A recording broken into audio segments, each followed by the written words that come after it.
बादलपुर नाम के एक छोटे से गांव में कौशल्या नाम की एक स्त्री रहती थी। उसके परिवार में केवल 2 ही सदस्य थे, वह और उसका इकलौता बेटा, जिसका नाम था ठनपाल। ठनपाल का न कोई भाई था और न ही कोई बहन। माँ ने बहुत ही स्नेह से यह अजीब सा नाम रखा था, लेकिन कोई नहीं जानता था कि क्यों। ठनपाल के पिता बहुत पहले ही इस दुनिया से जा चुके थे। वह स्वभाव से बहुत ही शांत और सीधा साधा नौजवान था, लेकिन मेहनत करने में पीछे नहीं हटता था। अब वह बड़ा हो गया था और खेतीबाड़ी की सारी जिम्मेदारी उसने अपने कंधों पर ले ली थी। अपनी छोटी सी जमीन पर कड़ा परिश्रम करके उसने काफी धन जमा कर लिया था। उसने 2-4 गाय भैंस भी पाल रखी थी, जिनका दूध बेचकर उसे अच्छी कमाई हो जाती थी। जो दूध बच जाता माँ बेटा दोनों मिलकर पी लेते थे। कुल मिलाकर दोनों माँ बेटे का जीवन सुख चैन से कट रहा था। बेटे के जवान हो जाने से माँ कौशल्या को बस एक ही चिंता सताती थी कि अब ठनपाल का विवाह हो जाना चाहिए। पड़ोसियों की मदद से जल्दी ही ठनपाल का रिश्ता पक्का हो गया। उसकी होने वाली पत्नी पास के ही गांव की थी। इस खबर का पूरे गांव में चर्चा होने लगा, पर सबसे अधिक प्रसन्नता तो ठनपाल की मां को हुई। उन्होंने आस पड़ोस के सभी लोगों का मुंह मीठा करवाया। शादी की तैयारियां शुरू हो गईं। धान की धुलाई और अनाज की पिसाई होने लगी। अगले 15 दिन तो तैयारी में ही निकल गए और फिर तय समय पर बारात धूमधाम से गई। लड़की वालों ने बारातियों के स्वागत में कोई कमी नहीं छोड़ी। बड़े ही सुंदर तरीके से एक अच्छी लड़की के साथ ठनपाल का ब्याह संपन्न हुआ। विवाह के बाद दुल्हन ससुराल आई, पर 2-3 दिन रुककर वापस अपने मायके चली गई। अब ठनपाल का मन अपनी पत्नी के बिना घर में नहीं लगता था। एक दिन उसने अपनी माँ से कहा, माँ, शादी के बाद लड़कियां अपने ससुराल में ही अच्छी लगती हैं, मायके में नहीं। मेरी पत्नी को गए हुए बहुत दिन हो गए हैं। मैं सोच रहा हूं कि क्यों ना उसे वापस ले आऊं। बेटे की बात सुनकर माँ मना नहीं कर पाई और बोली, हाँ बेटा, तुम ठीक कह रहे हो। जब से बहू गई है ये घर सूना सूना लगता है। पहले तो हम केवल 2 ही प्राणी थे इस घर में, लेकिन जब से बहू आई उसके बिना तो घर खाली सा लग रहा है। तुम कल ही जाओ और बहू को उसके मायके से वापस ले आओ। अगले दिन ठनपाल सुबह सवेरे उठा, स्नान किया और बैलगाड़ी लेकर अपनी पत्नी को लेने के लिए निकल पड़ा। उन दिनों ज्यादा यातायात के साधन तो होते नहीं थे। लोग अपनी अपनी बैलगाड़ी से ही आते जाते थे। शाम होते होते ठनपाल अपने ससुराल पहुंच गया। ससुराल में उसका खूब जोरदार स्वागत हुआ। तरह तरह के पकवान बनने लगे। उसकी सालियों ने मिलकर पूरी, सब्जी, हलवा, खीर आदि कई तरह के व्यंजन बनाए। जब ठनपाल खाना खाने बैठा तो उसने देखा कि पूरियां तो बहुत ही छोटी छोटी बनी है, जबकि उसकी माँ तो बड़ी बड़ी रोटियां बनाती थी और वह उनके 4 टुकड़े करके खाता था। अब पूरियां देखकर वह एक एक पूरी पर सब्जी रखता और पूरी की पूरी साबुत ही निकल जाता। उसकी सालियों ने जब यह देखा तो वे उसका मजाक उड़ाने लगी और हंसने लगी। ठनपाल की पत्नी को अपने पति का मजाक उड़ना बिल्कुल भी अच्छा नहीं लगा। उसका पति इस तरह बुद्धूपन से खाना खाए, यह उससे बर्दाश्त नहीं हो रहा था। उसकी पत्नी अच्छी पढ़ी लिखी और समझदार थी। उसे ठनपाल की यह हरकत जरा भी पसंद नहीं आई। चूल्हे पर पूरियां बनाते बनाते वह इस बात का इंतजार कर रही थी कि कब ठनपाल उसकी तरफ देखे और वह इशारे से उसे समझाए। संयोग से ठनपाल की नजरें अपनी पत्नी से मिली। उसकी पत्नी ने हाथ के इशारे से 2 उंगलियां ऊपर करके समझाना चाहा कि अरे सीधे साधे आदमी, कम से कम एक पूरी के 2-2 टुकड़े तो कर ले। ट्विस्ट, ठनपाल को लगा कि उसकी पत्नी कह रही है कि एक बार में एक एक नहीं, बल्कि 2-2 पूरियां खा लो।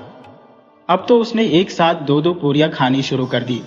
वह एक पूरी पर सब्जी रखता, दूसरी पूरी उसके ऊपर रखता और फिर अपने मुंह में डाल लेता। उसकी सालियों ने जब यह देखा तो वे और जोर जोर से हंसने लगी। अब तो उसकी पत्नी को और भी अधिक गुस्सा आ गया। उसने माथे पर हाथ मारा और सोचा, हे भगवान, ये कैसे निरे बुद्धू आदमी से मेरा पाला पड़ गया है। इसे तो खाना खाने का सलीका भी नहीं आता।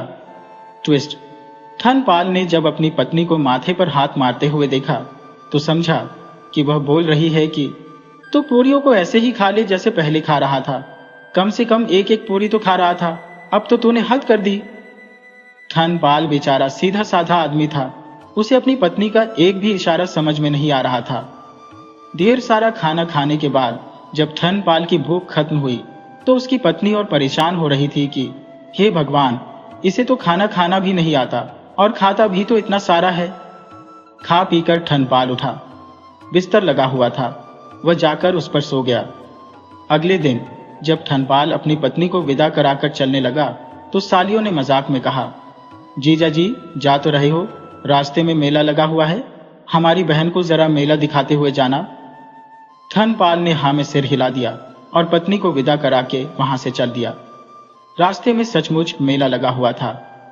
धनपाल अपनी सालियों के कहे अनुसार पत्नी को मेले में लेकर चला गया।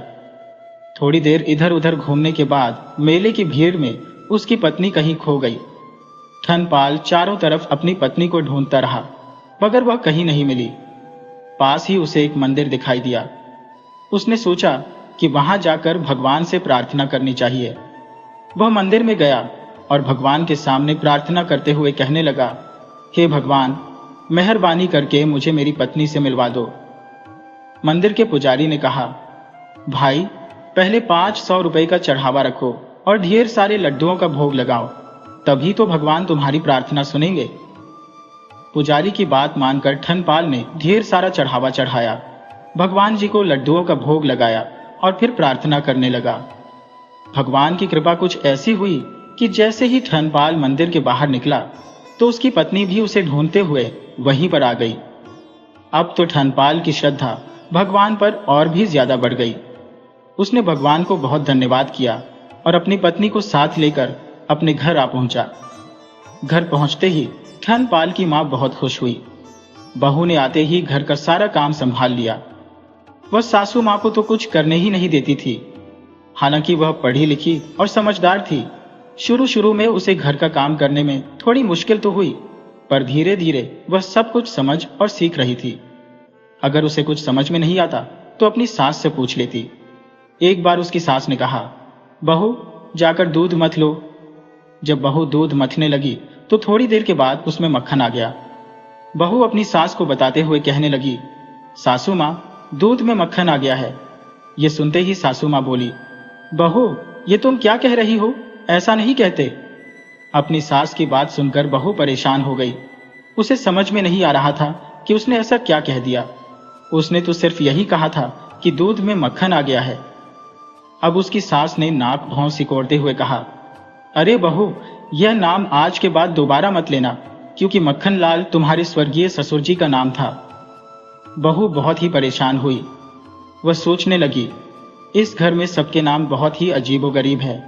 मेरा पति अच्छा खासा कमाता है और उसका नाम है धनपाल। ससुर का नाम मक्खन लाल है। कैसे कैसे अजीबोगरीब नाम है इस घर के लोगों के।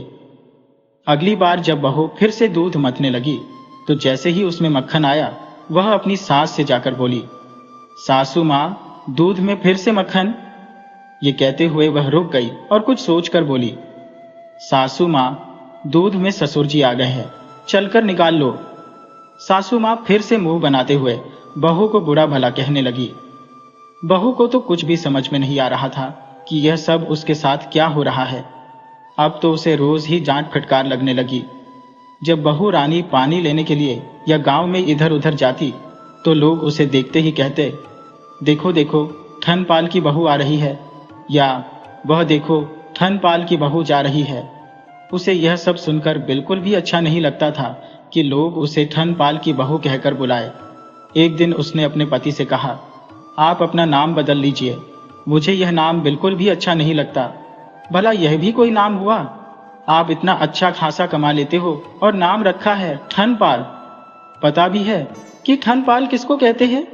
जिसके पास कुछ नहीं होता उसे कहते हैं धनपाल। मेरा तो भाग्य ही फूट गया जो मेरी शादी तुमसे हो गई। अगर तुमने आज अपना नाम न बदला तो मैं ये घर छोड़कर चली जाऊंगी, तुम्हारे साथ नहीं रहूंगी। धनपाल ने उसे समझाते हुए कहा, भाग्यवान, नाम में क्या रखा है? नाम तो ऐसे ही लोगों के पुकारने के लिए रखा जाता है, इनका जिंदगी पर कोई असर नहीं होता। अगर मेरा नाम धनपाल ना होकर कुछ और होता तो भी मैं वही होता जो मैं आज हूं। हाँ, अगर इस दुनिया में तुम्हें मेरे नाम से अच्छे नाम वाले लोग मिल जाए तो तू जरूर इस घर से चली जाना, मैं तुझे नहीं रोकूंगा।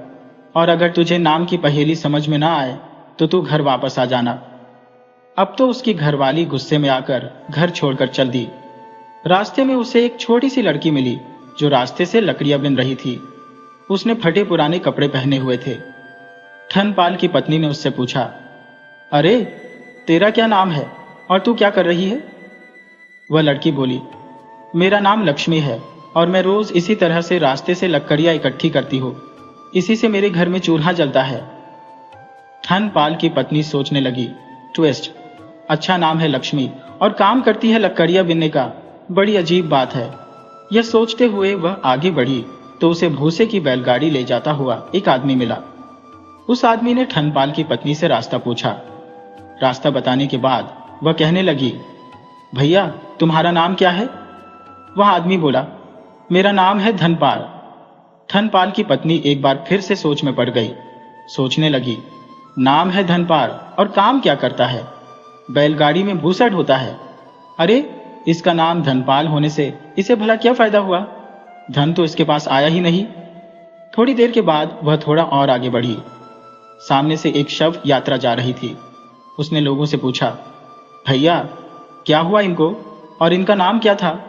लोगों ने कहा, राम राम राम, बहुत बुरा हुआ, बड़े ही अच्छे आदमी थे बेचारे और इनका नाम था अमर सिंह। धनपाल की पत्नी ने सोचा, ट्विस्ट, ये कैसी विडंबना है, नाम है अमर सिंह और आदमी मर गया। अब तो उसकी बुद्धि चकरा गई। वह वहीं से अपने घर वापस लौट गई। जैसे ही उसने घर की दहलीज पर कदम रखा तो उसके पति ने कहा, अरे भाग्यवान, तुम लौट आई। तुम तो मुझसे गुस्सा होकर गई थी, फिर घर वापस कैसे आ गई? वह बोली, मेरी नाराजगी अब दूर हो गई है। पति बोला, अच्छा ऐसा क्या देख लिया तुमने जो तुम्हारी नाराजगी दूर हो गई और तुम उल्टे पांव घर वापस आ गई? पत्नी कहने लगी, लकड़ी बीने लक्ष्मी, भूसा ढोए धनपाल, अमर सिंह तो मर गए, तो भले मेरे ठनपाल।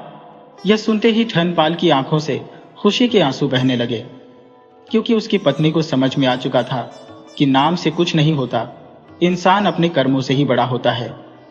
उसकी पत्नी सोचने लगी कि उसका पति अच्छा खासा कमा लेता है और बहुत अच्छा इंसान है, उसकी सारी ख्वाहिशों को पूरा करता है, मुझे खुश रखने की पूरी कोशिश करता है। रही बात सासू माँ की, तो वह तो बेचारी पुराने विचारों की है। कोई बात नहीं, दिल की तो बहुत ही अच्छी है, सब निभ जाएगा। ये सोचकर ठनपाल की पत्नी उसके साथ हंसी खुशी रहने लगी। इस घटना के बाद से उसने कभी भी अपने पति को उसके नाम के लिए परेशान नहीं किया और कुछ समय के बाद उसकी सास के साथ भी उसका व्यवहार बहुत ही अच्छा हो गया। वे सभी लोग एक सुखी परिवार की तरह अपना जीवन बिताने लगे। सदियों पुरानी एक और कहानी है। राजपुर नगर से कोसों दूर एक छोटे से गांव में 3 दोस्त रहते थे, जिनके नाम थे कुंदन, रघु और संतोष। पूरे गांव के लिए उनकी दोस्ती एक मिसाल थी, जैसे एक पेड़ की 3 शाखाएं जो अलग अलग होकर भी एक साथ जुड़ी रहती है। तीनों दोस्त बचपन से ही एक साथ खेलते, हंसते और एक दूसरे के दुख सुख में शामिल होते। मगर समय हमेशा एक सा नहीं रहता।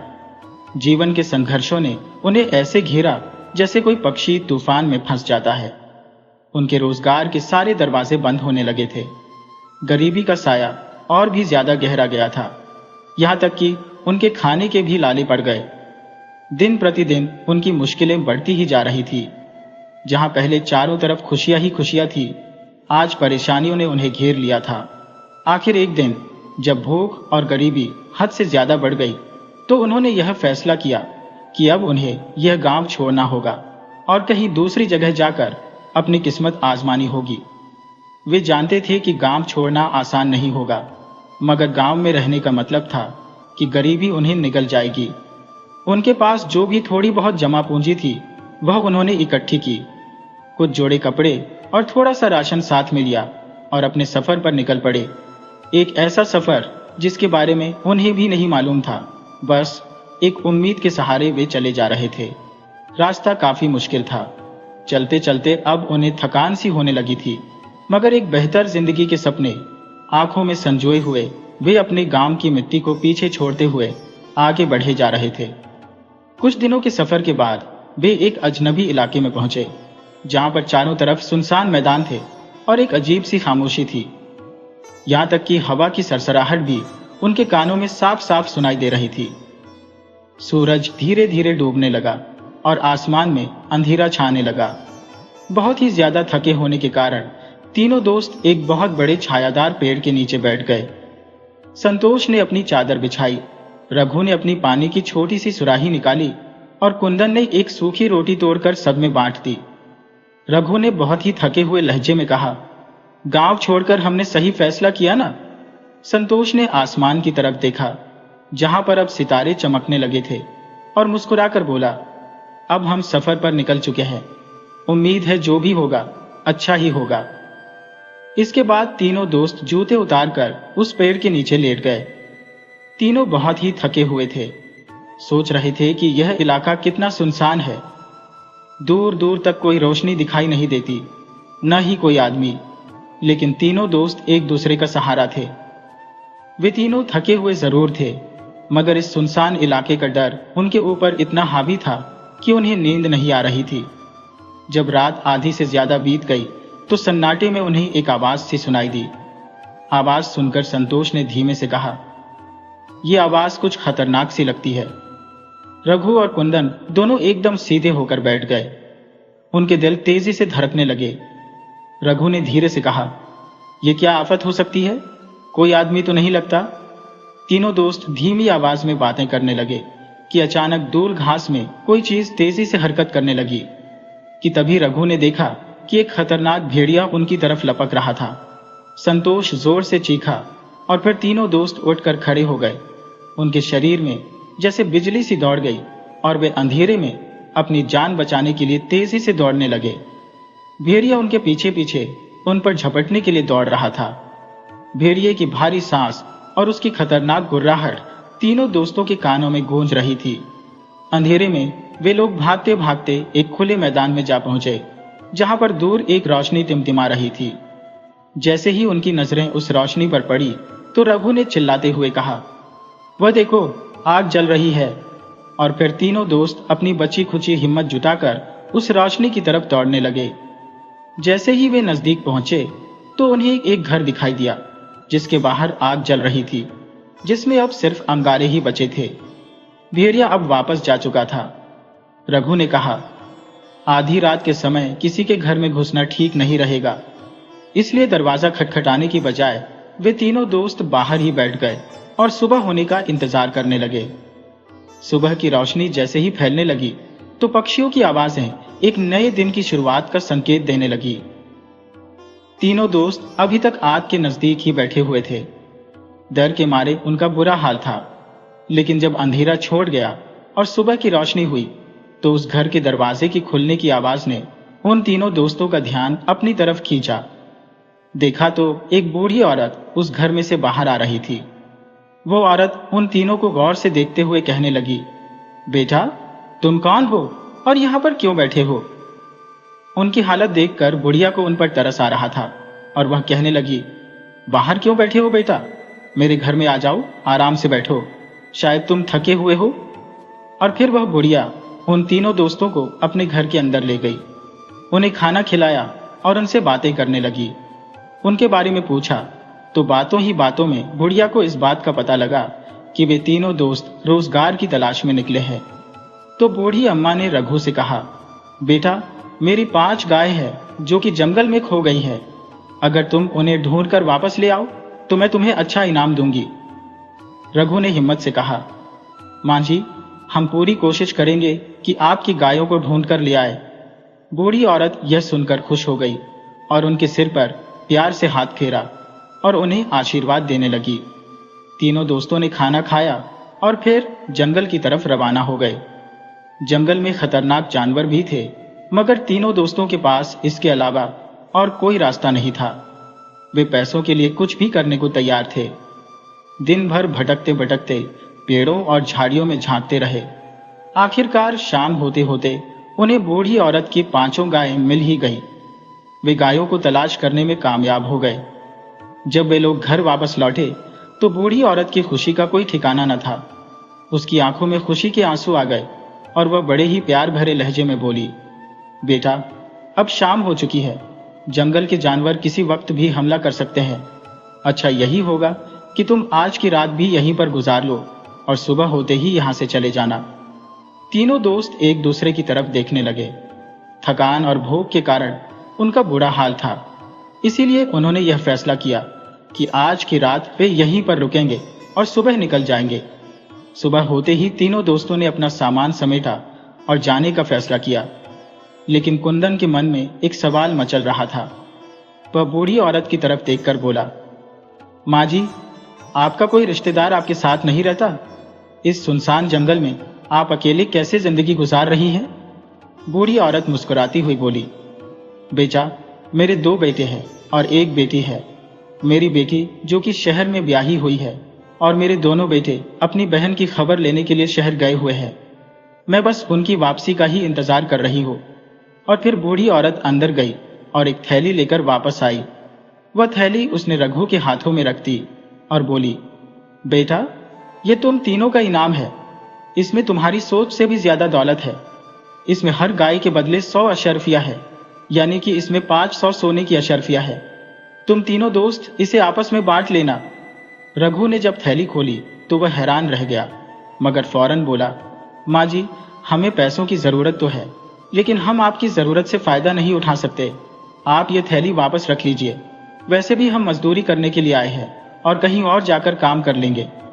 बूढ़ी औरत ने जब उनकी सच्चाई और उनकी मेहनत देखी तो जिद करके वह सोने की अशरफियां उन्हें दे दी। तीनों दोस्त बुढ़िया का आशीर्वाद लेकर वहां से रवाना हो गए। लेकिन अब मजदूरी करने के लिए नहीं, बल्कि उन्होंने अपने गांव वापस जाने का फैसला कर लिया था, क्योंकि जितने पैसे उन्होंने साल भर में कमाने थे उतने तो उन्हें इनाम के रूप में ही मिल गए थे। तीनों दोस्त खुशी खुशी घर की तरफ रवाना हुए। हर एक के चेहरे पर मुस्कुराहट थी, लेकिन अब मामला बदल चुका था। सोने की अशरफियों की चमक ने उनके दिलों में एक हलचल सी मचा दी थी। पहले जहां खाली हाथ होने के बावजूद भी वे लोग एक दूसरे के लिए जान देने को तैयार थे, लेकिन आज उनके दिलों में लालच की चिंगारी भड़कने लगी थी। गांव जाते हुए तीनों दोस्त भूख से बेचैन होने लगे, तो उन तीनों ने सलाह की कि रघु को खाने का सामान लाने के लिए नजदीक के ही किसी बाजार में भेज देना चाहिए, जबकि संतोष और कुंदन पेड़ के नीचे बैठकर उसका इंतजार करने लगे। मगर उनके दिलों में लालच सिर उठा रहा था। सारी उम्र की दोस्ती और प्यार को भुलाते हुए वे दोनों एक दूसरे की तरफ देखने लगे और फिर धीरे से बातें करने लगे कि अगर रघु वापस ना आए तो यह सारी दौलत हमारी हो सकती है। कुछ देर तक चुप रहने के बाद दोनों ने यह फैसला किया कि जैसे ही रघु वापस आएगा तो वे लोग उसे खत्म कर देंगे, ताकि सोने की अशरफियों पर सिर्फ उन दोनों का कब्जा हो जाए। ट्विस्ट। उधर रघु बाजार की तरफ बढ़ रहा था, मगर उसके दिमाग में भी लालच ने अपनी जगह बना ली थी। उसने सोचा कि अगर मैं खाने में जहर मिला दूं तो दोनों दोस्त मर जाएंगे और सारी दौलत सिर्फ मेरी हो जाएगी। यह ख्याल आते ही उसके होठों पर एक शैतानी मुस्कुराहट फैल गई।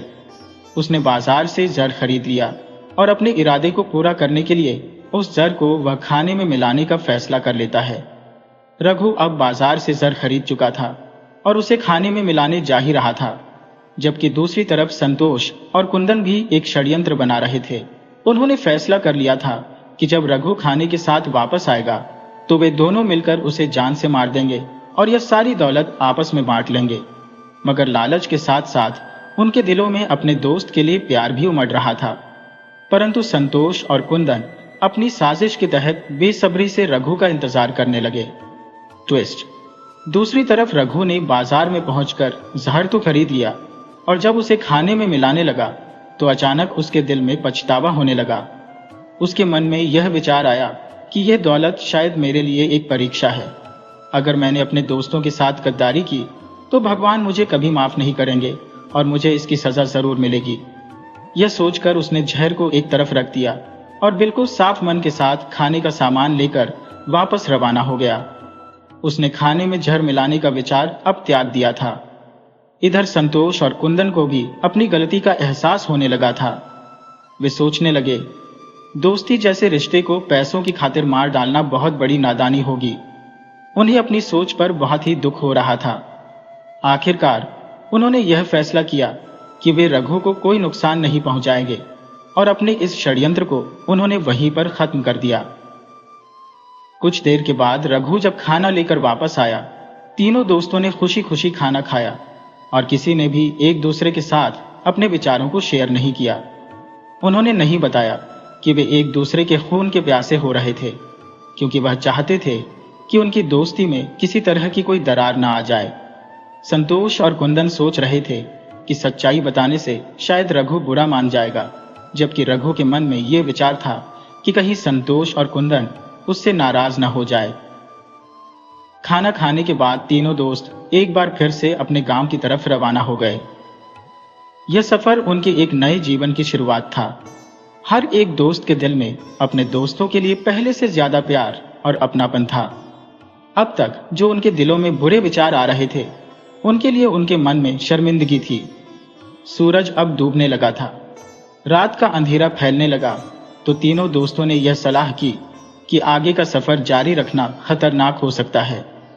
रघु ने एक पहाड़ की तरफ इशारा करते हुए कहा, वहां पर मुझे एक गुफा दिखाई दे रही है। मुझे लगता है कि वहीं पर रात गुजारनी चाहिए, ताकि हम जंगली जानवरों और डाकुओं से अपने आप को बचा सके। संतोष और कुंदन ने भी उसकी बात मान ली और फिर तीनों दोस्त बड़ी ही सावधानी से उस गुफा की तरफ बढ़ने लगे। रात की ठंडी हवाएं उनके शरीर में कांप-कंपी सी छूटा रही थी। दूर दराज जंगलों और पहाड़ियों से भेड़ियों के चिल्लाने की आवाजें गूंज रही थी, जो कि उस इलाके को और भी ज्यादा खतरनाक बना रही थी। जैसे ही वे लोग गुफा के नजदीक पहुंचे, तो गुफा के अंदर बिल्कुल अंधेरा था। वे तीनों रुक गए। तब कुंदन ने धीमी आवाज में कहा, यह जगह तो ठीक है ना? रघु ने हल्की सी हंसी के साथ जवाब दिया, अब रुकने का समय नहीं है, अंदर चलते हैं। तीनों दोस्तों ने गुफा का अच्छी तरह से मुआयना किया और जब उन्हें इस बात की तसल्ली हो गई कि गुफा बिल्कुल सुरक्षित है, तो वे लोग गुफा के अंदर दाखिल हो गए। सब ने एक दूसरे की तरफ देखा। वे बहुत ही थके हुए थे और जमीन पर लेट गए, इस उम्मीद के साथ कि ये रात शांति से गुजर जाएगी और सुबह होते ही वे अपने गांव की तरफ रवाना हो जाएंगे। थके होने की वजह से तीनों दोस्त फौरन गहरी नींद में चले गए, मगर आधी रात को मौसम ने अचानक करवट ले ली। तेज हवाएं चलने लगी और मूसलाधार बारिश शुरू हो गई। तूफानी हवाओं ने गुफा के आसपास शोर मचाना शुरू कर दिया। तीनों दोस्त एक बार फिर से डरने लगे और ईश्वर से प्रार्थना करने लगे कि यह रात ठीक से गुजर जाए, ताकि वे सुबह सही सलामत अपने घर पहुंच सकें। तूफान बढ़ता ही जा रहा था और तेज हवाओं से पेड़ उखड़ने लगे। बिजली की चमक के साथ साथ बारिश भी गजब ढा रही थी। ट्विस्ट, अचानक पहाड़ की छोटी से एक बड़ा सा पत्थर लुढ़कता हुआ नीचे को आया और गुफा के मुंह पर आकर गिर गया, और छोटे छोटे पत्थर और मिट्टी की वजह से अब गुफा का रास्ता पूरी तरह से बंद हो चुका था। आधी रात का सन्नाटा, बारिश का शोर, लेकिन तीनों दोस्त अभी तक इस बात से बेखबर थे कि गुफा का रास्ता बंद हो चुका है। वे लोग सोने की कोशिश कर रहे थे, मगर ठंड की वजह से उन्हें नींद नहीं आ रही थी, लेकिन फिर भी वे सोने की कोशिश कर रहे थे। सुबह के समय कुंदन सबसे पहले उठा। उसने देखा कि गुफा के अंदर अंधेरा छाया हुआ है, तो सोचा कि शायद अभी तक सुबह नहीं हुई। लेकिन जब वह गुफा के मुंह के नजदीक पहुंचा, तो उसे पता चला कि गुफा का रास्ता एक बड़े पत्थर के कारण बंद हो चुका है। उसने फौरन संतोष को उठाया और फिर वे दोनों मिलकर उस बड़े पत्थर को हटाने की कोशिश करने लगे। ये दोनों दोस्त वही थे जो पहले अपने तीसरे दोस्त रघु को मारने के बारे में सोच रहे थे। उन दोनों ने अपनी पूरी ताकत लगा दी, लेकिन वह पत्थर को अपनी जगह से टस से मस न कर सके। वे दोनों बड़े ही मायूस हुए और फिर उन्होंने अपने तीसरे दोस्त रघु को जगाया। अब तीनों दोस्तों ने मिलकर जोर लगाना शुरू किया। उनके हाथ जख्मी होने लगे। ठंड बहुत ज्यादा होने के बावजूद भी उन तीनों को पसीने आ रहे थे। उन्होंने बारी बारी से अपनी पूरी ताकत लगा दी, मगर पत्थर अपनी जगह से टस से मस न हुआ। इस वक्त उन तीनों को अपनी बेबसी का एहसास होने लगा। कई बार कोशिशें करने के बाद तीनों ने मिलकर एक आखिरी जोर लगाया और पत्थर नीचे लुढ़क गया। गुफा का रास्ता अब खुल चुका था और रोशनी अंदर आने लगी। तो तीनों दोस्तों ने सुकून की सांस ली और वे तीनों ईश्वर का धन्यवाद करने लगे कि वे इस मुसीबत से बचकर बाहर निकल आए। और फिर तीनों दोस्त अपनी यात्रा पर आगे बढ़ने लगे। रास्ते में हर एक दोस्त अपने ही विचारों में खोया हुआ था। कुंदन सोच रहा था कि अगर हमने रघु को नुकसान पहुंचाया होता तो आज हम उस पत्थर को हटाने में सफल न हो पाते और इसी गुफा के अंदर तड़प तड़प कर मर जाते। जबकि रघु के दिल में यह विचार आ रहा था कि अगर मैंने खाने में जहर मिला दिया होता तो मैं अकेला इस पत्थर को कैसे हटाता और उस गुफा के अंदर भूखा प्यासा ही मर जाता। इसके बाद तीनों दोस्तों ने एक दूसरे को सारी सच्चाई बता दी और एक दूसरे से माफी भी मांगी। वे तीनों अपने गांव पहुंचे और उन्होंने बड़ी ही ईमानदारी से सोने की अशरफियां आपस में बांट ली। अब वे तीनों पहले से ज्यादा एक दूसरे के करीब हो गए थे और भाइयों की तरह वह अपना जीवन गुजारने लगे। इस कठिन परीक्षा ने उनके दिलो दिमाग पर गहरा असर छोड़ा था और उन्हें यह एहसास हो गया कि लालच न सिर्फ दूसरों के लिए बल्कि खुद इंसान के लिए भी तबाही का कारण बन सकता है।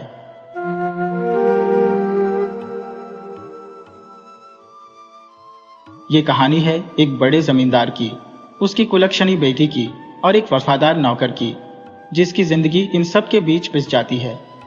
इस कहानी में आपको धोखा, वफादारी, लालच और प्यार के कई रंग देखने को मिलेंगे। कहानी पसंद आई तो इसे लाइक और शेयर जरूर करें और आपको ये कहानी कैसी लगी ये हमें कमेंट में बताना बिल्कुल न भूलें। चलिए अब कहानी शुरू करते हैं। पुराने जमाने में कंचनपुर नाम का एक गांव था जहां दयानिधि नाम का एक बहुत बड़ा जमींदार अपनी पत्नी के साथ रहा करता था। जमींदार के पास हजारों बीघा जमीन थी, सैकड़ों बीघे में बाग थे और एक बहुत बड़ी गौशाला भी थी। मगर घर में दयानिधि, उसकी पत्नी और एक छोटी सी बेटी के सिवा कोई नहीं था। उसका अपना कोई बेटा नहीं था। हालांकि दयानिधि अभी जवान था, उसकी पत्नी भी जवान थी, तो बेटा होने की पूरी उम्मीद थी। फिर भी दयानिधि के एक पुराने नौकर सुखीराम ने उसे सलाह दी, मालिक, आप एक और ब्याह कर डालो। आप बड़े आदमी हो, इतनी बड़ी संपत्ति है, इसकी देखभाल के लिए आपको 5-7 बेटों की जरूरत है, जो एक पत्नी से मुमकिन नहीं है। और फिर मालकिन पर भरोसा मत कीजिए, उनको तो सिर्फ बेटियां ही होंगी। दयानिधि अपने नौकर सुखीराम पर बहुत भरोसा करता था। वो नौकर से बोला, तुम कोई भी बात इन कई नौकरों के बीच बोल देते हो, तुम्हें जो कुछ कहना है अकेले में कहो। चलो हम बागीचे में चलते हैं, वहीं हम बैठकर बात करेंगे। उधर जमींदारनी का भी एक खास नौकर था जिसका नाम पंचम था। वो जमींदारनी के लिए जासूसी करता था। वो हर वक्त छिपकर जमींदार के पीछे लगा रहता था। जमींदार किससे मिलते हैं, किस नौकरानी से बात करते हैं, किस नौकरानी पर ज्यादा मेहरबान है, वो इस बात की भी खबर जमींदारनी को देता था कि जमींदार साहब कितनी बार दिन में खांसे हैं, कितनी बार लघु शंका किए हैं, कितनी बार उनकी हवा निकली है। यह सुनकर जमींदारनी बोलती, तुम फालतू की खबर मत लाया कर, किसी दिन ठोस खबर लाओ, तब मैं तुझे कुछ इनाम दूंगी। अब पंचम और भी जोर शोर से जमींदार के पीछे लग गया। एक दिन जमींदार सुखीराम को लेकर बागीचे में गया। सुखीराम कई दिन से कुछ कहना चाह रहा था, मगर वो नौकरों के सामने नहीं कह पा रहा था। अब उसे बात को पचा पाना मुश्किल हो रहा था, तो वह जमींदार से बोला, अब आज आपसे कुछ बात करना चाहता हूं। जमींदार बोला, चलो बागीचे में चलते हैं। तो दोनों बागीचे में चले गए। एक सुनसान जगह देखकर एक पेड़ के नीचे खड़े होकर जमींदार बोला, सुखीराम, अब बताओ क्या कहना चाहते हो। अब यहां तुम अपनी मन की कोई भी बात कह सकते हो, कोई तीसरा नहीं सुनने वाला है। तब सुखीराम ने बताया, मालिक, पहली बात कि आपका पीछा पंचम कर रहा है। वो हर बात की खबर मालकिन को दे रहा है। मालकिन आप पर नजर रख रही है। वो चाहती ही नहीं कि आपका दूसरा ब्याह हो और आप हर हाल में अपना ब्याह कीजिए। दयानिधि बोला, सुखीराम, मैं जमींदारनी के रहते ब्याह नहीं कर सकता। वैसे ब्याह की इच्छा तो मेरी भी है। जमींदारनी मेरे मिजाज की नहीं है। वो मुझे देखते ही पागल घोड़ी की तरह बिदकने लगती है। उसकी बुरी आदत के चलते हम साथ नहीं रह पाते। सुखीराम बोला, मालिक, लोहे से लोहे को काटा जाता है। आप अपनी साली मोहिनी से ब्याह कर डालिए। जमींदार बोला, तुम पगला गए हो। अरे, उससे ब्याह कैसे हो सकता है? वो जमींदार की बेटी है। हमारे सास ससुर जिंदा है। एक घर में एक ही आदमी से 2 बेटियों का ब्याह कैसे कर देंगे? ऐसी मूर्खता सिर्फ लाचार आदमी कर सकता है, कोई जमींदार नहीं। सुखीराम बोला, लेकिन मालिक, मैं आपके दिल की बात जानता हूं। आप उस पर मरते हो और वो भी आपके लिए मरती है। जमींदार बोला, चुप बेवकूफ, मेरे दिल की बात तू कैसे जानता है? सुखीराम बोला, मैं सब जानता हूँ, और यह भी जानता हूँ कि न तो आप जमींदारनी को पसंद करते हो, न जमींदारनी आपको पसंद करती है। आप दोनों का ब्याह बेमेल है। जमींदारनी आपसे उम्र में बड़ी है और आप उससे 10 साल छोटे हो, इसलिए आप पर रोक जमाती है। आप कोई भी जतन कर मोहिनी से ब्याह कर डालो। जमींदार बोला, ये मेरे लिए मुमकिन नहीं है। तुम कोई दूसरा उपाय देखो और फिर बाद में कोई उपाय सुझाना। हम इस पर फिर बाद में बात करेंगे। चलो पहले गोदाम पर चलते हैं, नौकर काम चोरी कर रहे होंगे। जमींदार सुखीराम के साथ गोदाम पर चला आया। जमींदार और सुखीराम को नहीं पता था कि जिस पेड़ के नीचे बैठकर बात कर रहे थे, उस पेड़ पर पंचम पहले से बैठा था और सारी बात ध्यान से सुन रहा था। वो जमींदारनी का खास मखास था। वो झूठ भी बोल दे तो जमींदारनी मान जाती थी। वो हमेशा जमींदारनी को जमींदार के खिलाफ भड़काता रहता था, तो सुखीराम जमींदार को भड़काता था। दोनों के भड़काने से ही जमींदार और जमींदारनी में नहीं बनती थी। ब्याह एक पवित्र बंधन होता है। पति पत्नी का जीवन एक दूसरे पर भरोसे से चलता है। इसमें तीसरा कोई बर्दाश्त नहीं होता। इस बात का ख्याल पति पत्नी दोनों को रखना होता है। अगर दोनों में से किसी एक ने भी अपनी शादीशुदा जिंदगी की बातें तीसरे से बांट दी और उसकी बात मानने लगे, तो जीवन नरक बन जाता है, क्योंकि तीसरा आदमी अपने फायदे के लिए काम करता है। उसे इस बात से कोई मतलब नहीं रहता कि उसकी चुगली से किसी का घर टूट सकता है। ना समझ पति पत्नी अक्सर यह गलती कर देते हैं। उनका कोई तीसरा प्यारा बन जाता है और वो उनका घर उजाड़ देता है। आजकल तो यह पहले से ज्यादा बढ़ गया है और उसका रूप भी बहुत खतरनाक तरीके से बदल गया है। तो पंचम को बहुत बड़ा मसाला मिल गया था। वो पेड़ से उतरा और सीधे जमींदारनी के पास गया और आंखों देखी कानों सुनी बात जो की त्यों जमींदारनी से सुना दी। मालकिन, आपके खिलाफ भयंकर साजिश हो रही है। साला सुखीराम मालिक को भड़का रहा है। वो मालिक से कह रहा था कि आप ब्याह कर लो, वो भी मालकिन की बहन से। वो यह भी कह रहा था कि लोहे को लोहे से काटा जाता है। अब लोहे से लोहा कटता है कि नहीं, मैं एक गरीब आदमी, कभी नहीं देखा हूं। आप इस विषय में इसका मतलब जानती होंगी, मुझे तो कुछ नहीं पता। अब मालकिन, इतनी बड़ी खबर के लिए तो कुछ इनाम बनता ही है। जमींदारनी ने उसे 3 सोने के सिक्के दे दिए और बोली, तुम इसी तरह जमींदार पर नजर बनाए रहो। उधर जमींदार सुखीराम से बोला, देखो, मैं सुबह में घर से थोड़ा नाश्ता करके आया हूं, जाओ घर से खाना लाओ। सुखीराम आराम से जमींदार के घर चला गया। जमींदारनी ने बड़े प्यार से सुखीराम को घर में बुलाया। सुखीराम, तुम कभी हमारे पास नहीं आते, सिर्फ जमींदार से चिपके रहते हो। अरे, मेरे पास भी कभी आ जाया करो, मेरे काम में हाथ बटा दिया करो। घर में बहुत से काम है जो करने हैं। सुखीराम बोला, मालकिन, हुक्म करो, क्या करना है। तब जमींदारनी बोली, कुछ ज्यादा नहीं, मेरे सोने वाली कमरे का संदूक थोड़ा सरकाना है। सुखीराम बोला, मालकिन, अभी सरका देता हूं। वो ज्यों ही सोने वाले कमरे में गया, जमींदारनी उस पर बेलन लेकर टूट पड़ी। वो मार मार कर सुखीराम का कचूमर निकाल दी। वो सुखीराम की गलती भी गिनाती जा रही थी। मेरी बहन से जमींदार का ब्याह कराने चले हो, ये कैसे भूल गए हो कि मोहिनी मेरी बहन है, तुम्हारी नहीं। अगर जमींदार का ब्याह कराना है तो अपनी बहन से करा दो। जमींदारनी गुस्से में बोली, तुम आज के बाद भूल से भी कहीं आसपास दिखना नहीं चाहिए, वरना फिर तुम्हें जिंदा नहीं छोड़ूंगी। किसी तरह जान बचाकर सुखीराम जमींदार के पास गया। उसकी हालत देख जमींदार हैरान हुआ। तुम गया तो खाना लाने था, मगर तुम्हें पीटा किसने? तब सुखीराम बोला, मालकिन ने मुझे बहुत मारा है, वो भी घर में बंद करके। उन्हें पता नहीं कैसे हमारी और आपकी बात पता चल गई है। मैं तो पिट गया, अब आपकी बारी है। जमींदार यह सुनकर काफी डर गया। उसे भी समझ नहीं आ रहा था कि यह बात जमींदारनी को कैसे पता चल गई। वह सुखीराम से बोला, सुखीराम, तू कुछ दिन हमारे यहाँ का काम छोड़ दे। माहौल शांत होने के बाद तुम मेरे पास फिर काम पर आना। सुखीराम बोला, मालिक, अब आप बताओ कि मैं कहाँ जाऊं, मुझे तो कहीं काम ही नहीं मिलेगा। तब जमींदार ने बताया, तुम मेरी ससुराल चले जाओ और वहीं 2-4 महीने रहो, उसके बाद यहाँ आना। सुखीराम को भी जमींदार का सुझाव बहुत अच्छा लगा। वह पहले अपने घर चला गया। इधर जमींदार की हिम्मत ही नहीं हो रही थी कि घर लौटे। उसे भी पिट जाने का डर था। कई बार जमींदारनी के हाथ से पिटते पिटते बचा था, वो काफी रात तक गोदाम पर ही पड़ा रहा। फिर धीरे धीरे घर गया तो पत्नी ने बड़े प्यार से स्वागत किया। अरे, अभी तक आप कहाँ पड़े थे? मैं कब से इंतजार कर रही हूँ। इंतजार करते करते मेरी आंखें पत्थर आ गई है। आप सुबह में थोड़ा खाकर गए थे और दिन भर उधर ही रह गए थे। चलिए पहले खाना खा लीजिए। वो पहले जमींदार को खींचकर घर में ले गई और घर का दरवाजा बंद कर बेलन उठाई कि पलंग पर सो रही बच्ची जग गई। जमींदारनी बोली, जाओ, आज तुम्हारी नसीब ठीक थी कि बच्ची जग गई।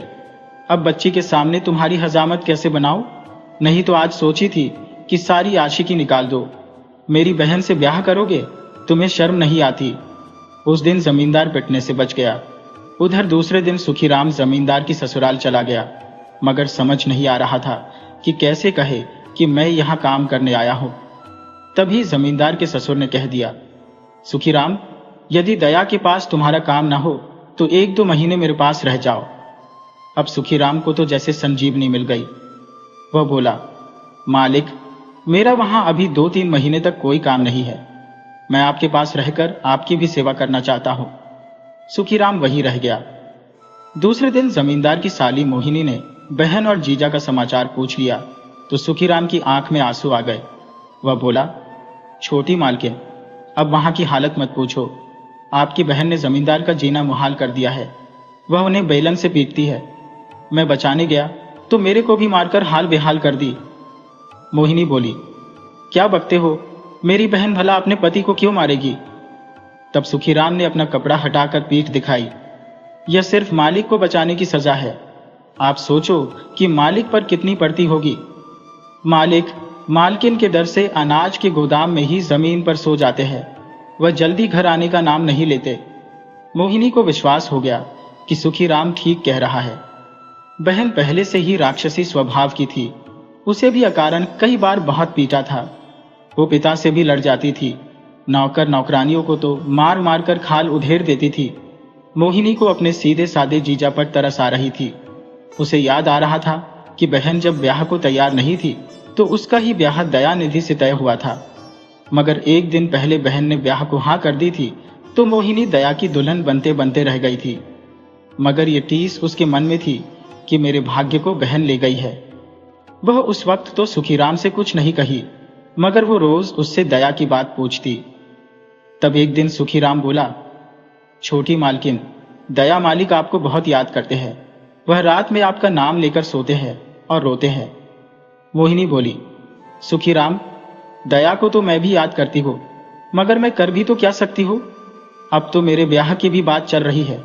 कुछ दिन बाद किसी की पत्नी बनकर चली जाऊंगी, मगर मेरा दिल तो हमेशा दया के पास रहेगा। तो कोई जतन करना कि मैं दया से मिल सकूं। सुखीराम बोला, ठीक है छोटी मालकिन, मैं आपकी खुशी के लिए अपनी जान भी दे दूंगा। 1 महीने बाद सुखीराम वापस कंचनपुर चला गया और दया से मिलकर बताया, मालिक, मोहिनी दिन रात आपकी याद में करवटें बदल रही है। आप उसे किसी तरह अपने पास ले आइए। दया बोला, तुम फिर यह बात यहीं पर कर दिया। तुम्हें कई बार कहा है कि हर बात सबके सामने मत कर। चल गोदाम के पीछे बात करते हैं। दोनों गोदाम के पीछे गए तो दया ने बताया, तुम जाकर मोहिनी से कहो कि सोनापुर के मंदिर में आ जाए। हम वहीं उससे ब्याह कर लेंगे। उसके बाद मैं नगर में कुछ दिन रह लूंगा। मालकिन अकेली यहाँ डफली बजाती रहे। सुखीराम बोला, मालिक, मैं जुगाड़ लगाता हूँ। वह फिर से मोहिनी के पास गया और बताया, छोटी मालकिन, अब आप ही मालिक को बचा सकती हो। अब वह पत्नी से तंग आकर आत्महत्या करना चाहते हैं। बड़ी मुश्किल से उन्हें मैं रोका हो। कल उन्हें सोनापुर बुलाया हो। आप उन्हें चलकर समझा दें कि वो ऐसा न करें। मोहिनी बोली, ठीक है, तुम जाओ। मैं किसी बहाने सोनापुर आऊंगी और उन्हें समझाऊंगी कि वो गलत काम न करें। सुखीराम फिर से दया के पास वापस आया और बोला, अभी तक सब कुछ ठीक चल रहा है, मगर आपको एक नाटक करना होगा। आप मोहिनी को देखते ही रोनी सूरत बना लेना और कहना कि मैं अब आत्महत्या कर लूंगा। मेरी आखिरी इच्छा थी आपसे मिलने की, सो मिल लिया। आज ही अपना जीवन समाप्त कर लूंगा। उसके समझाने पर भी अपनी बात पर अड़े रहना। जब वो ब्याह के लिए तैयार हो जाए तब मानना। दया बोला, सुखीराम, तुम ठीक कह रहा है, मैं वैसा ही करूंगा। कल सुबह में हम यहां से निकल चलेंगे। इधर पंचम दोनों को सुबह में साथ जाते देख लिया तो उसे कुछ शक हुआ। वो धीरे धीरे छिप छिप कर दोनों का पीछा करने लगा। उसे हैरानी हुई कि दोनों सोनापुर की तरफ जा रहे हैं, तो वह भी सोनापुर चला गया। दया और सुखीराम के कुछ देर इंतजार के बाद मोहिनी मंदिर पर आ गई और बोली, आप क्या पागलपन करने जा रहे हो? भला कोई इस तरह अपनी जान देता है? आप बहुत दब्बू किस्म के आदमी हो। मेरी बहन कोई बदतमीजी करती है तो उसे एक बार मारपीट दीजिए, मजाल है जो फिर आंख उठाकर आपकी तरफ देख सके। अरे मर्द बनो। जब तक औरत बनकर रहोगे तो औरत मर्द बनती रहेगी। तब दया बोला, मोहिनी, मैं हर तरह से कोशिश करके थक गया हूं। हर बार मैं ही पिट जाता हूं। अब मेरी कोई इज्जत नहीं है। अब मैं जिंदा नहीं रहना चाहता। मेरी आखिरी इच्छा थी तुमसे मिलने की, मिल लिया। अब मेरे दिल में कोई अरमान बाकी नहीं रह गया है। लौटते वक्त अपनी जान दे दूंगा। मैं जिंदगी में और धोखे नहीं सह सकता। तुम्हारे पिता ने मेरे साथ छल किया। ब्याह तुमसे तय था, मगर मेरे साथ धोखे से राक्षसी भेज दी। मोहिनी बोली, चलो जो होना था हो गया। अब हम उसे बदल कर भी नहीं बदल सकते। दया बोला, तुम भी चाहती हो कि मैं मर जाऊं? क्या तुम उस धोखे को सही मानती हो? मोहिनी बोली, नहीं, मैं भी उस धोखे से बहुत विचलित हुई थी, मगर मैं क्या कर सकती हूँ? दया बोला, हम सच्चाई को स्वीकार कर सकते हैं। मैं तुमसे ब्याह को तैयार हूँ। मोहिनी बोली, चाह तो मैं भी रही हूँ, मगर चाहने से अब कुछ नहीं हो सकता। अब सिर्फ बदनामी हाथ आएगी। मैं कोई गलत कदम नहीं उठा सकती। दया बोला, मैं कहाँ कह रहा हूं कि गलत कदम उठाओ। अब तुम वापस जाओ। ये मेरी तुम्हारी आखिरी मुलाकात है। फिर किसी दूसरे जन्म में मिलेंगे। आज मैं अपनी जान दे दूंगा। सुखीराम बोला, मालकिन, आज मालिक नहीं मानने वाले। आप अपनी इज्जत बचाते रहना। ये आपके नाम पर मर मिट जाएंगे। आप नहीं जानती कि मालिक आपको कितना याद करते हैं। आप इन्हें जिंदा देखना चाहती हो तो ब्याह कर लो, आज और अभी, इसी मंदिर में। किसी की जान बचा लेने से बड़ा कोई पुण्य नहीं होता। मोहिनी बोली, ठीक है, ब्याह कर लूंगी, मगर अभी साथ नहीं जाऊंगी। मैं कोई अच्छा सा मौका देखकर आपके घर आ जाऊंगी। आप मुझ पर भरोसा करो और अब आप मेरे खातिर जिंदा रहोगे। मोहिनी और दया ने उस मंदिर में भगवान को साक्षी मानकर ब्याह कर लिया। मोहिनी घर लौट गई। दया भी सुखीराम के साथ वापस आ गया, मगर उससे पहले पंचम सब तमाशा देख लिया था। वो भागता हुआ जमींदारनी के पास आया और बोला, मालकिन, गजब हो गया। आप लुट गईं, बर्बाद हो गईं। आपकी बहन ने ही आपके घर में डाका डाल दिया। वह सोनापुर के मंदिर में मालिक से ब्याह कर ली है। जमींदारनी बोली, पंचम, तो यह क्या कह रहा है? तुमने कहीं भांग तो नहीं पी रखी है? पंचम बोला, मालकिन, काश मैं आज भांग पी लिया होता, मगर अफसोस है कि मुझे सच्चाई देखनी पड़ गई है। मालिक ने ब्याह कर लिया है। मोहिनी ब्याह कर घर लौट गई है। मालिक अब घर वापस आ रहे हैं। कुछ देर में ही दया घर वापस आ गया तो पत्नी ने पूछ लिया, तुम सोनापुर गए थे? दया बोला, गया था। पत्नी बोली, मोहिनी वहां आई थी? दया बोला, आई थी। तुमने उससे ब्याह कर लिया है? दया बोला, तुम जब मेरी हर एक बात पता लगा लेती हो तो पूछती क्यों हो? पत्नी बोली, सच सच बताओ, वरना बहुत मारूंगी। दया बोला, वो जमाना गया कि जब गद्दी जलेबी खाती थी। अब गद्दी को सूखा चारा नहीं मिलने वाला।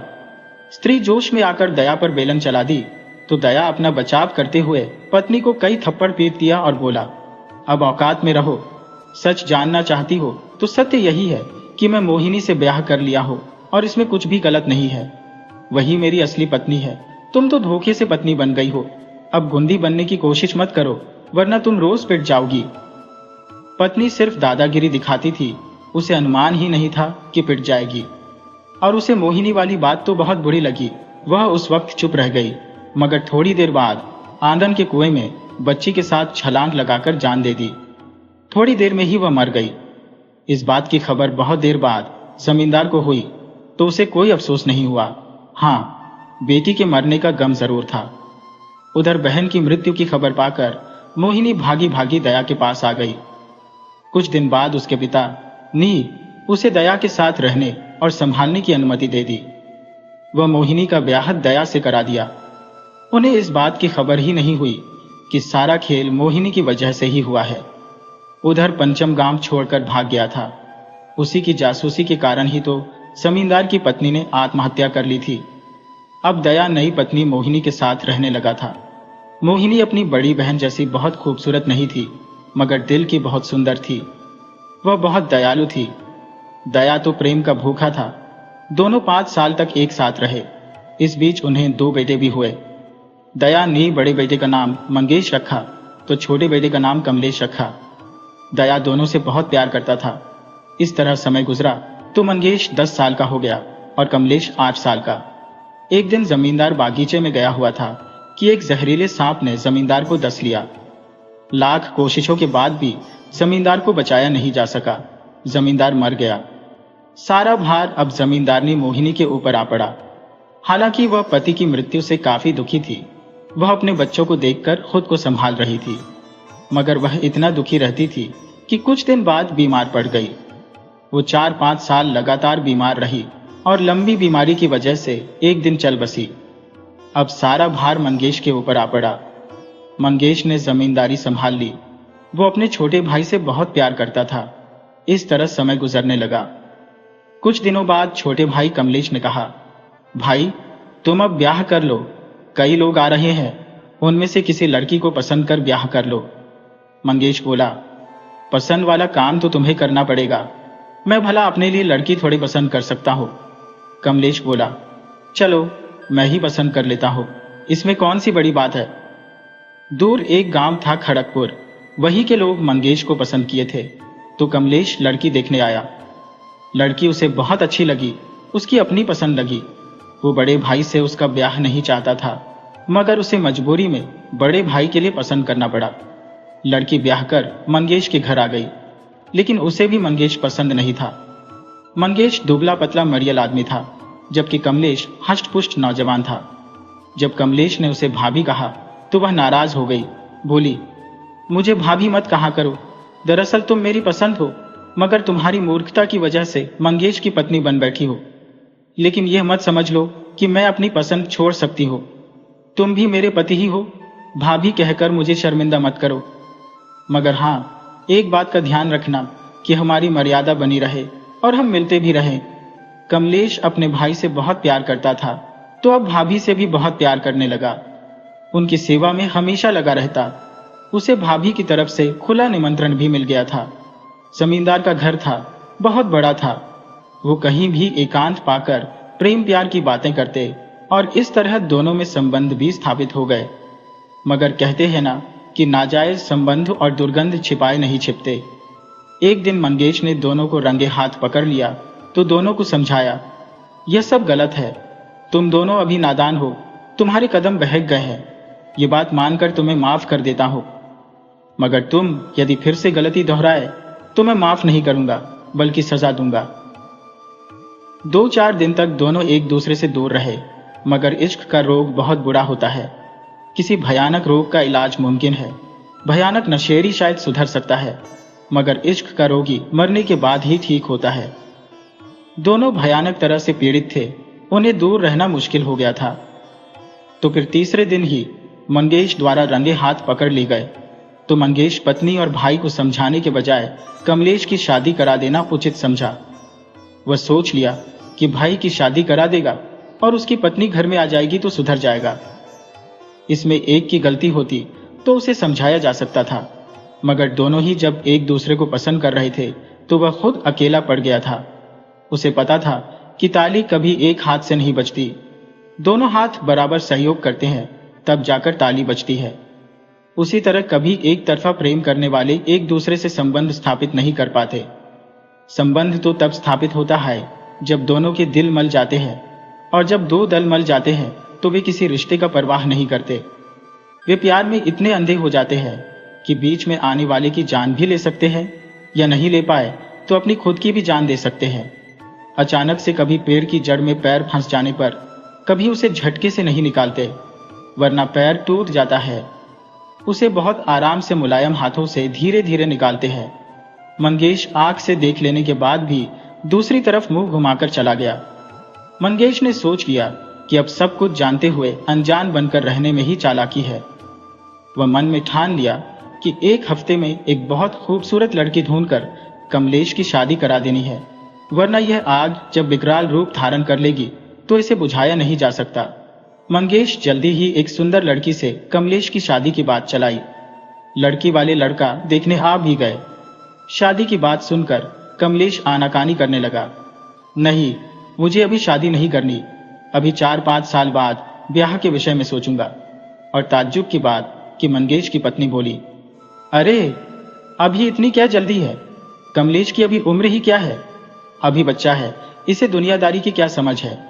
तुम झूठ मूठ उसे परेशान कर रहे हो।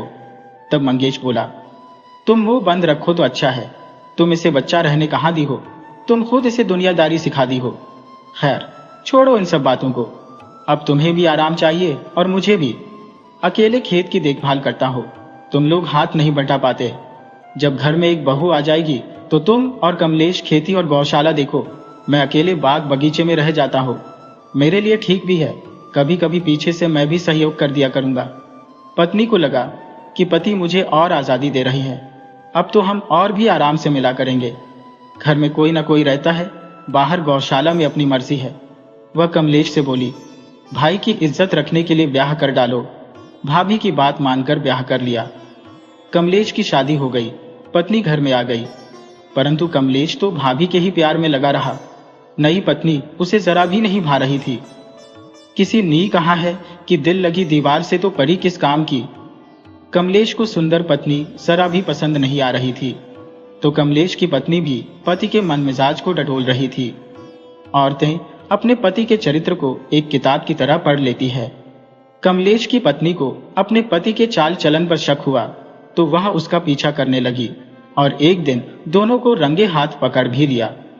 उस वक्त उसने सख्त लहजे में चेतावनी दे डाली, यह व्यभिचार की आदतें दुनिया की सबसे बुरी आदतों में एक है।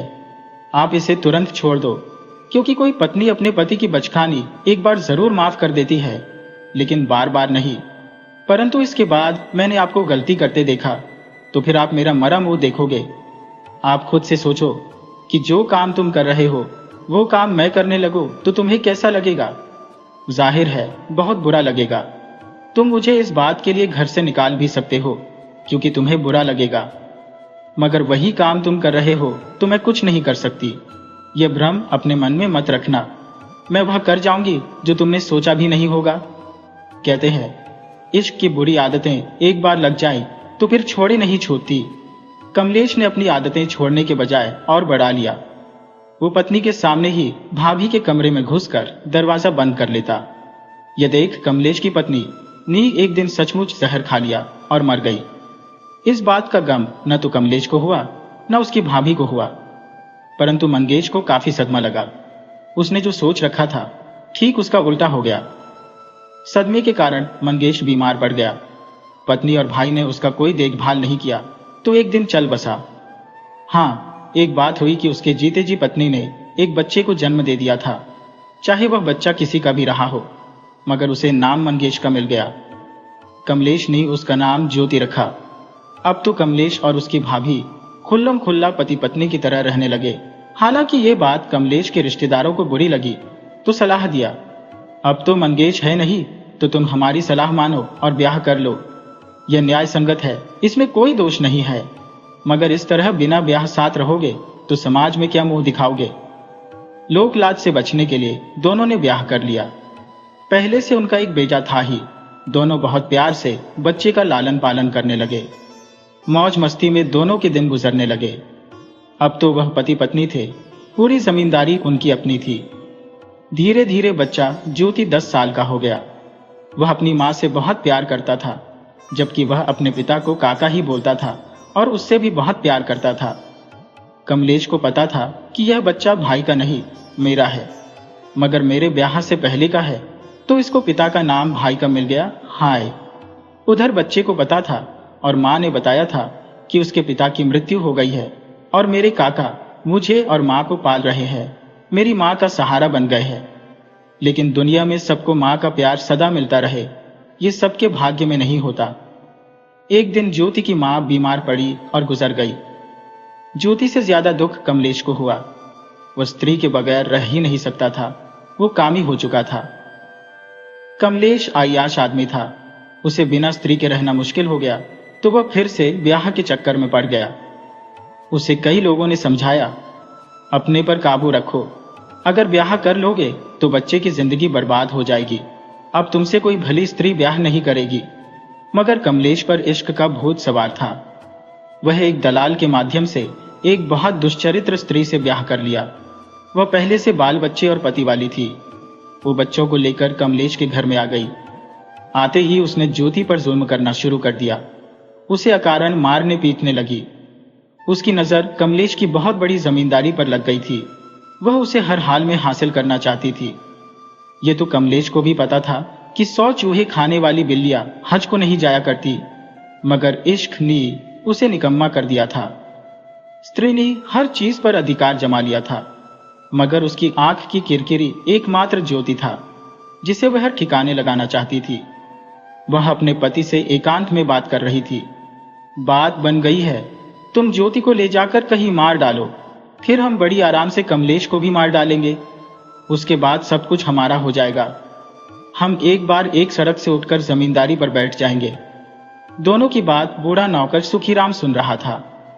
वह कमलेश से बताया, मालिक, ज्योति और आपकी मरने की बात चल रही है। ये स्त्री पहले से पति वाली है। ये पति के साथ मिलकर धन हड़पने के लिए ब्याह की है। इसका ब्याह सिर्फ आपके हवस को मिटाने के लिए और सारी जायदाद हड़पने के लिए है। आपने अपनी गलती से पूरे परिवार को मिटा डाला है, मगर फिर भी काम की भूख नहीं मिटी है। अब एकमात्र निशानी ज्योति बचा है, जो किसी और का नहीं, आपका अपना बेटा है। उसे बचा लो। अब तो होश में आ जाओ, आखिरी निशानी मिटाने से बचा लो। जिस स्त्री को पत्नी समझ रहे हो वो नागिन है। वो आपको और ज्योति को मारने आई है। वह सबको मारने का प्लान बनाई है और अपने बच्चों को तुम्हारा उत्तराधिकारी बनाना चाहती है। आपको अब जरा भी शर्म है तो सारी जायदाद आज ही अपने बेटे ज्योति के नाम कर दे और उसे आज ही कहीं बहुत दूर भेज दे, जहां इस दुष्ट स्त्री का हाथ न पहुंच सके। कमलेश को तो जैसे सोए से नींद खुल गई। उसे पहली बार अपनी करनी पर बहुत पछतावा हुआ। उसे लगने लगा कि अपनी पत्नी और भाई की मौत का जिम्मेदार खुद है। अब उसे ज्योति बहुत प्यारा लगने लगा। उसने कचहरी जाकर सारी जायदाद ज्योति के नाम कर दी और ज्योति से बोला, तू किसी दूसरे नगर चला जा, भीख मांगकर खा लेना, परंतु जब तक सयाने ना हो जाना कभी लौटकर यहां मत आना। यहां तुम्हारी जान को खतरा है। ज्योति चाचा का साथ नहीं छोड़ना चाहता था, परंतु नई स्त्री की क्रूरता और काका की चुप्पी ने उसे दूसरे नगर जाने के लिए विवश कर दिया। वह दूसरे नगर चला गया। वो इधर उधर भटक रहा था। बहुत भूखा भी था। उसे मांगना भी नहीं आता था, क्योंकि वह भिखमंगा तो था नहीं। वो एक जगह बैठकर रोने लगा। उधर से नगर के एक सेठ आ रहे थे। उनकी नजर रोते बच्चे पर पड़ी तो रुक गए और बच्चे से रोने का कारण पूछा। बच्चे ने बताया, मुझे बहुत जोर की भूख लगी है। सेठ ने उसे अपनी जेब से निकालकर 2 पैसे दे दिए, परंतु वो लड़का उसे लेने से इनकार कर गया। बोला, माफ करना सेठ जी, मैं कोई भिखमंगा नहीं हूं। मैं भूखे मर जाऊंगा, परंतु किसी से मुफ्त में कुछ भी नहीं लूंगा। मांगने से मर जाना कहीं भला है। सेठ बड़ा सेठ था। उसकी बात सुनकर बहुत प्रभावित हुआ। बोला, लगता है घर से भागकर आया हो। क्या तुम मेरे यहाँ काम करना पसंद करोगे? लड़का बोला, हाँ सेठ जी, काम के बदले खाना पसंद करूंगा। इस प्रकार ज्योति सेठ के पास रहने लगा। वह सेठ से भोजन कपड़ा के अलावा कुछ भी नहीं लेता। वह जल्द ही अपनी ईमानदारी से सेठ का विश्वास पात्र बन गया और सेठ का कारोबार एक बेटे की तरह संभालने लगा। सेठ का एक बेटा और एक बेटी थी। वह अपने बेटा बेटी पर उतना भरोसा नहीं करता था जितना कि अपने नौकर ज्योति पर करता। उधर कमलेश की नई पत्नी ज्योति को मरवाने के लिए ढूंढने लगी। वो कमलेश से पूछी, तुम्हारा वह पिल्ला कहीं दिखाई नहीं पड़ता, कहां उसे छिपा दिए हो? कमलेश बोला, दिखाई तो मुझे भी नहीं पड़ रहा, परंतु उसके नहीं रहने से हमें भारी नुकसान उठाना पड़ेगा। तुम रोज उसे मारती पीटती थी, लगता है उसी के चलते राज दरबार चला गया है। ये सारी जमीन जायदाद मकान सब उसी के नाम से है। मेरे भाई ने मरने से पहले उसी के नाम कर दी थी। अब अगर वह राज दरबार में तुम्हारे खिलाफ मारपीट की शिकायत करता है तो तुम्हें तो जेल होगी ही, मैं भी नहीं बच पाऊंगा। ये बात सुनकर दुष्चरित्र स्त्री काफी डर गई। वो एक बार राज दरबार के चक्कर में फंस गई थी तो 50 कोड़े लगे थे और 2 साल तक रात रात भर चक्की चलानी पड़ी थी। वो काफी भयभीत हुई और यह भी जान ली कि इस कमलेश के जिम्मे कुछ नहीं है, तो तुरंत अपना बोरिया बिस्तर उठाई और चल दी। कमलेश बोला, जाने मन, मुझे छोड़कर मत जाओ, तुम मेरी अच्छी पत्नी हो। तब वो स्त्री बोली, भिख मंगे, मुझे पत्नी कहते शर्म नहीं आ रही? पहले तो मुझे बताया कि सारी जमींदारी तुम्हारी है, तुम रानी की तरह राज करोगी, और अब झूठे प्यार जताने का नाटक कर रहे हो। तुम्हें पता नहीं है कि दूसरी पत्नी या प्रेमिका रखने पर हाथी के बराबर खर्च आता है। वह पैर पटकती हुई चली गई। कमलेश ने राहत की सांस ली। उधर सेठ के बेटा बेटी एक दूसरे नगर में रहकर शिक्षा अध्ययन करते थे। शिक्षा पूरी कर 10 वर्ष बाद सेठ के बेटा बेटी घर लौट आए। अब ज्योति भी 20 वर्ष का हो चुका था। वह अब सेठ के घर से बाहर तक का सभी कार्य देखा करता था। यह बात सेठ के बेटे को तो नहीं, परंतु बेटी को बुरा लगने लगा था। वह अपने पिता से कह भी चुकी थी, नौकरों को इतना सिर चढ़ाना अच्छी बात नहीं। वो नहीं चाहती थी कि नौकर हर जगह ताक झांक करे। परंतु ज्योति को सेठ की बेटी पर कुछ अलग किस्म का शक था। उसने उसे एक लड़के से मिलते हुए पकड़ लिया तो लड़की अपनी गलती मानने के बजाय उसे नौकरी से निकाल देने की धमकी देने लगी। ज्योति बोला, बहन जी, आप जो कर रही हो उसी में एक दिन उलझ जाओगी, तुम्हें उसमें से निकलना भारी पड़ जाएगा। आप इस तरह की गलती मत करो। तुम मुझे अपनी बहन जैसी लगती हो, इसलिए मना कर रहा हूं, वरना नौकर की क्या मजाल कि ताक झांक करे। सेठ जी आपकी शादी बहुत बड़े घर में कर देंगे। लड़की ने गुस्से में आकर ज्योति को कई थप्पड़ जड़ दिए और बोली, आज के बाद मेरे बीच में आया तो मुझसे बुरा कोई नहीं होगा। तुम अपना प्रवचन किसी गंवार को सुनाना, और नौकर हो तो नौकर की तरह रहो। मैं कोई तुम्हारी बहन नहीं हो, मुझे किसी भाई की जरूरत नहीं। मेरे पास अपना भाई है, तुमसे स्मार्ट, सुंदर, पढ़ा लिखा है। ज्योति ने भी अब इस मामले से दूर ही रहना अच्छा समझा। वो रोज सुबह सुबह सैर करने निकलता था। आज वह बहुत रात में ही सैर को निकल गया था। कारण था कि आसमान में बादल छाए थे। उसे समय की सही जानकारी नहीं चल पाया तो 2 घंटे पहले ही निकल गया। वह एक तालाब में रोज अपना हाथ मुंह धोता था। तालाब एकांत और सुनसान जगह पर था। दरअसल वह तालाब भी सेठ जी का ही था, उसे सेवा भाव से बनवा दिया था। ज्योति ने देखा कि एक लड़की तेजी से आ रही है और बिना सोचे समझे तालाब में छलांग लगा दी है। ज्योति समझ गया कि वह स्नान करने के लिए इतनी रात में छलांग नहीं लगाई है, वो आत्महत्या करना चाहती है। उसने तुरंत पानी में कूदकर लड़की को बाहर निकाला। वो देखकर हैरान रह गया कि यह अपने सेठ की बेटी है। वह बोल पड़ा, बहन, तुम और यह कदम, तुमसे तो ऐसी उम्मीद नहीं थी। तुम बहुत पढ़ी लिखी, समझदार हो, फिर भी गलत कदम। अगर तुम मर जाती तो सेठ किसी को मुंह दिखाने के लायक भी नहीं रह पाते। वो बोली, अगर मैं जिंदा रहती हूं तो भी मेरे पिता किसी को मुंह नहीं दिखा पाएंगे। तुम्हारी बात नहीं मानकर मैंने बहुत बड़ी गलती कर दी है। उस लड़के ने मुझे धोखा दिया है। अब मैं उसके बच्चे की मां बनने वाली हूं और वह मुझसे ब्याह नहीं करना चाहता। वो मुझ पर लांछन लगा रहा है कि तुम बदचलन हो। अब मेरे पास मरने के सिवा कोई रास्ता भी नहीं है। ज्योति बोला, बहन, तुम पहले यह बताओ कि वो लड़का कौन है, किसका बेटा है? तब वो बताई, वह तो सेठ करोड़ी का इकलौता बेटा है। ज्योति बोला, बस मुझे इतना ही जानना था। अब तुम आराम से घर में बैठो और जितना कहता हूं उतना ही करो। इस बात की जानकारी भी मेरे अलावा घर में किसी को नहीं होनी चाहिए। आप करोड़ी के बेटे की तो बात ही छोड़िए, खुद करोड़ी तुम्हारे कदमों में पड़कर दया की भीख मांगेगा। आगे की बात मैं तुम्हें बताता रहूंगा। तुम मेरी बहन हो, तुम मानो या न मानो, मगर मैं तुझे अपनी सगी बहन मानता हूं। तुम्हारी इज्जत कभी नीलाम नहीं होने दूंगा। सेठ करोड़ी की बेटी ज्योति की दीवानी थी, मगर ज्योति था कि उस पर घास नहीं डाल रहा था। ज्योति ने पहली बार जब करोड़ी की बेटी को महत्व दिया तो वह फूले नहीं समाई। वह किसी न किसी बहाने ज्योति से रोज मिलने लगी, उसके साथ मरने जीने की कस्में खाने लगी। ज्योति जब देख लिया कि अब बात अपने बस में आ चुकी है, तब वह उस लड़की से बोला, देखो, तुम अगर मेरे साथ ब्याह करना चाहती हो तो पहले एक बात बता देना चाहता हो कि मैं कोई सेठ का नौकर नहीं हो, बल्कि एक जमींदार हो। मैं जब छोटा था तो अपने यहां मेरे जीवन को खतरा था, इसलिए सेठ के पास पड़ा रहा। सेठ भी मेरे पिता की तरह है, बल्कि सच पूछो तो अब वही मेरे पिता है, और सेठ की इज्जत पर आंच आए यह मैं बर्दाश्त नहीं कर सकता। तुम्हारा भाई मेरी बहन यानी सेठ की बेटी की इज्जत से खिलवाड़ किया है, क्योंकि उसका प्यार मेरी तरह पवित्र नहीं है और अब बात बहुत दूर तक पहुंच चुकी है। इसमें तुम्हें मेरा साथ देना होगा। तुम अपने भाई से साफ साफ बता दो कि मैं सेठ का नौकर ही नहीं, यहाँ के राजा का जासूस भी हो। ये बात तुम भी जानती हो कि राजा के पास मैं बेधड़क जाता हूँ। राजा साहब मुझे बड़ी आदर देते हैं। माल पहुंचाने के लिए मुझे हर तीसरे दिन राज दरबार जाना पड़ता है। राजा मुझसे हर जानकारी लेता रहता है। मैं अपनी बहन के साथ हुई ज्यादती की बात राज दरबार में उठाऊंगा और तुम्हारे भाई की फांसी की मांग करूंगा। अब भलाई इसी में है कि तुम्हारा भाई 1 हफ्ते के अंदर मेरी बहन से शादी कर ले। तुम यह बात अपने माता पिता सबसे बता देना और तुम अपनी तरफ से निफिक्र रहना, क्योंकि जब मेरी बहन तुम्हारी भाभी बन जाएगी तो वह भी तुम्हें अपनी भाभी बना लेगी। उस लड़की ने तो जैसे घर में कोहराम ही मचा दिया।